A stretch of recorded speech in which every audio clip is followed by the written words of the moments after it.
Shut-In is the story of Naomi Watts, a stepmother caring for her stepson who has been paralyzed in a terrible car accident, and a huge winter storm blows in and traps them inside this house. There's also a young boy missing in this storm, which is weighing on her mind as well, and she's encountering strange things in the middle of the night, and she's not exactly sure what's going on, and neither are we as audience members, because this movie's terrible. There were no screenings for this movie that I know of anyway, so I went to the theater and paid for a ticket today, and I was actually kind of excited. I like Naomi Watts quite a bit. In regards to scary films that she's been involved with, The Ring, I think, is really good. And I like a good winter storm movie where the characters are trapped and you feel claustrophobic. I love those aspects of this movie, and aesthetically, it delivers some of that. You feel like you're in this house and the house is encasing in on you because there are some good moments of sound design, but for the most part, I'm blown away by how awful this screenplay is. In fact, it's so bad, it's one of the worst of the year. If every horror movie cliche and trope could manifest themselves as a person,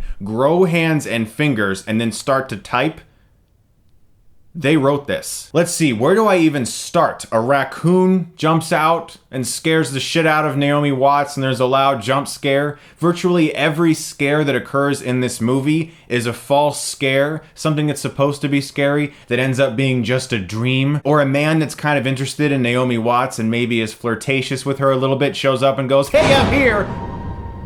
That's what we're dealing with, people. For the large majority of this movie's runtime, it was just bad. The first two acts were just filled with so many dream sequences and so many false scares, and it was getting annoying, yes, but I was at least watching it without rolling my eyes every 2 minutes. The third act of this movie is an absolute disaster.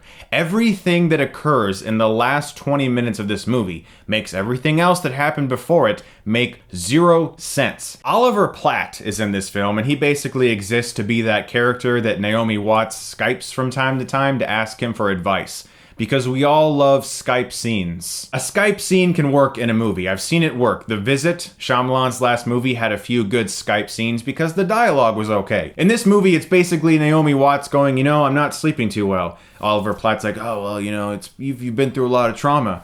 Yeah, I think it's a little more than that, actually.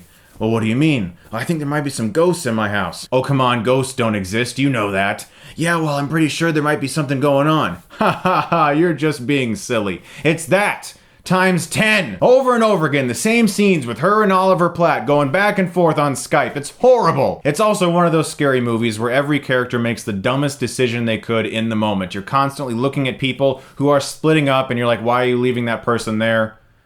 Why would you do that? What are you doing?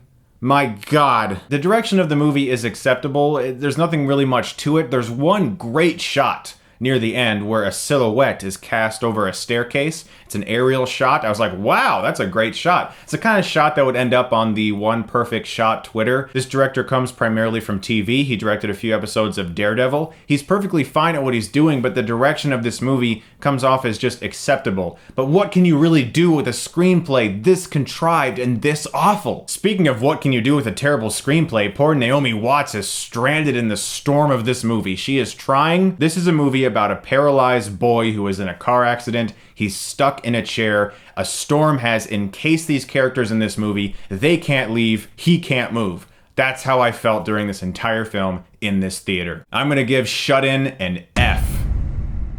I'll tell you what, I gotta talk about this ending and how it doesn't make sense. So if you don't care about that, I'm gonna get into it. Spoiler warning, because I'm sorry, I paid to see this movie, it's out in theaters, who cares? Don't see this movie, it's not worth your time or your money. So basically, the paralyzed boy isn't actually paralyzed. He's just pretending to be paralyzed. That's right.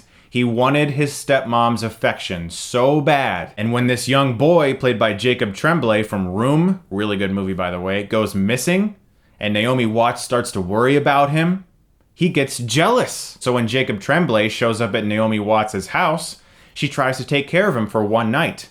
The paralyzed kid, who's not paralyzed, gets up and takes this kid and traps him in this house. Naomi Watts is hearing weird sounds at night. She's waking up in the middle of strange dreamlike scenarios, and apparently her stepson has just been drugging her medically every day. The script is filled with so many inconsistencies, and for the first 2 acts I was just like, it's bad, it's not very good. That third act and that reveal made this movie one of the worst horror films of the year. So yeah, don't see it. You guys are the best. Thank you so much as always for watching. If you missed my review of Arrival, I announced that I'm going to be going to AFI Fest in LA.